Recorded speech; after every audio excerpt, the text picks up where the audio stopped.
This is the Bahamas Tonight, the Northern Edition. Good evening, I'm Sabrina Brown. Thank you for joining us. Topping the news, the Progressive Liberal Party Member of Parliament for Marcos City, Gregory Moss, says he is not concerned about any future political implications because of his stance on gender equality and VAT. As Shashina Roll reports, the local MP says a difference of opinion can only help in the development of this country. Newcomer to politics, Member of Parliament for Marcos City Gregory Moss has made a name for himself. Moss has been vocal about his position on the proposed amendments to the Constitution on gender equality and recently voted against the value-added tax bill, which was passed in the House of Assembly. While there has been much talk on Moss's stance, can there be future political implications for the local MP? Not troubled by the idea that other people have different views. But I take the democracy at face value, that it is a democracy and we have the right to speak. And if persons have concerns with that, I expect we're all going to mature in the way we see each other and the way we and our expectations for each other, but also in terms of our respect for our democracy. So I'm not concerned about that. What I am concerned about is that we keep talking, that we do not go to the point where we believe we limit each other's contributions. Moss says there are 38 elected members of Parliament and 37 of whom must vote on issues of national importance. He believes robust discussions and a contest of ideas should be respected. As to what the future holds, I think you come to politics and you have to leave your ego at the door.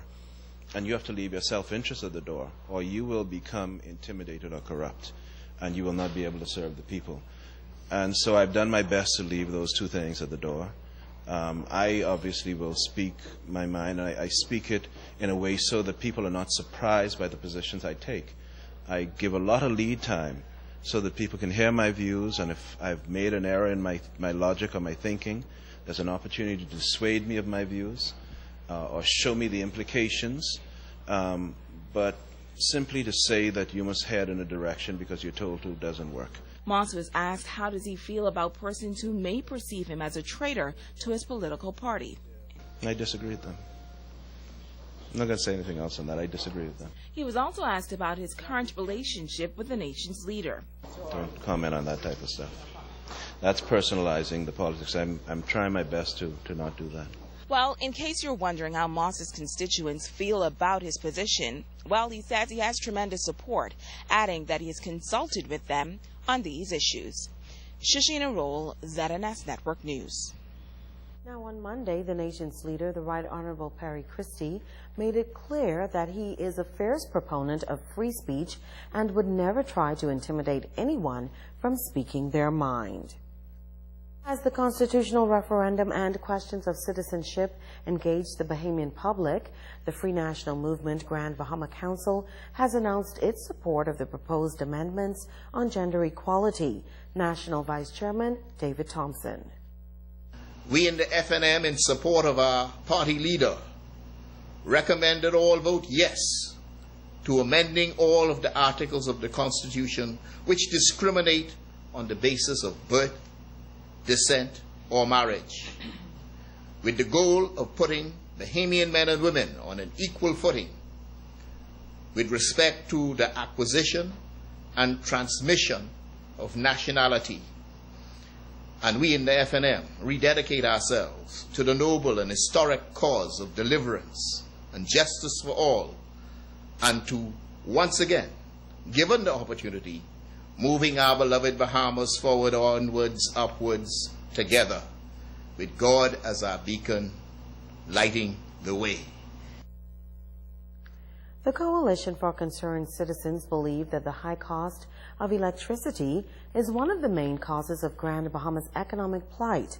Tonight, members of the organization are addressing a number of concerns they have with the Grand Bahama Power Company. Shashina Roll has the details. According to members of the Grand Bahama Coalition for Concerned Citizens, there are many residents throughout the island living without power.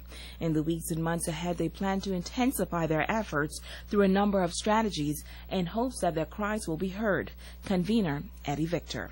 Despite the coalition's efforts to this point and the 2 roundtable meetings organized by the government with the Grand Bahama Power Company, Emera, the power company will not change its policies to make life better for Grand Bahamians. People's livelihoods and the island's economy is under severe threat by the economic bondage of the Grand Bahama Power Company, Emera. But what is even more interesting, says Victor, is the fact that Emera is hoping to expand to New Providence as the government seeks to privatize BEC. The government of the Bahamas is working diligently to lower the cost of electricity across the Bahamas. Our government is presently in the process of privatizing BEC, and we are aware of one of the bidding companies that is promising to build a new power plant and lower the cost of electricity by as much as 50%. He says the agreement to distribute power to the western and eastern districts is coming up for renewal. Victor adds that if the power company does not change its rates, Grand Bahama needs to change them. One of our planks in our petition is that we are advocating that that agreement does not be renewed. And this was mentioned in the news recently by the Minister of Education, I believe, along with Leslie Miller.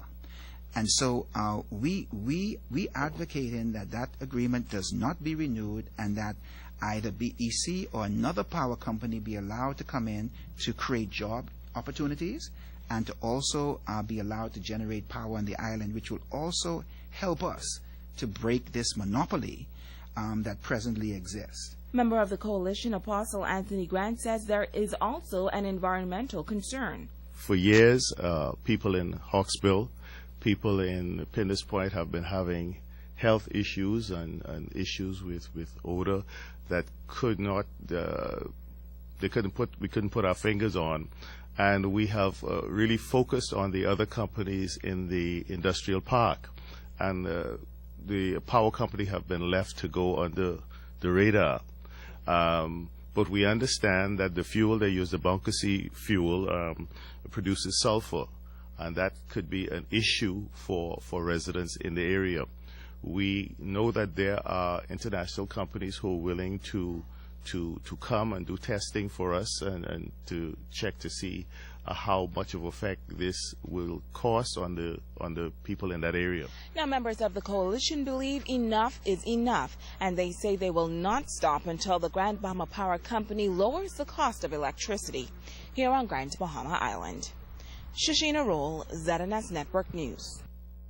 While the Grand Bahama Power Company is responding to claims made by the coalition for concerned citizens, the company denies participation in any bid to purchase or manage BEC, but says it is focused on its own priorities of delivering reliable electricity, reducing cost, and finding alternative sources of fuel for its customers. The company also wishes to clarify that it conducts regularized testing of its generating facility for air emissions. This testing is performed by an independent contractor. The reports are reviewed and submitted to the regulating agency, the Grand Bahama Port Authority, and to date GBPC says it has been in compliance with international standards. When it comes to another company distributing power to the eastern and western districts of Grand Bahama, the release says the fact is GBPC rates are lower than the Bahamas Electricity Corporation, adding that as of June 2014, due to the management of the fuel charge, 100% of its customers, regardless of consumption levels, are now paying an average of $10.07 less per month than BEC. Stay with us. There's more news after this. This portion of the news is brought to you by Dolly Madison, Freeport's original home center.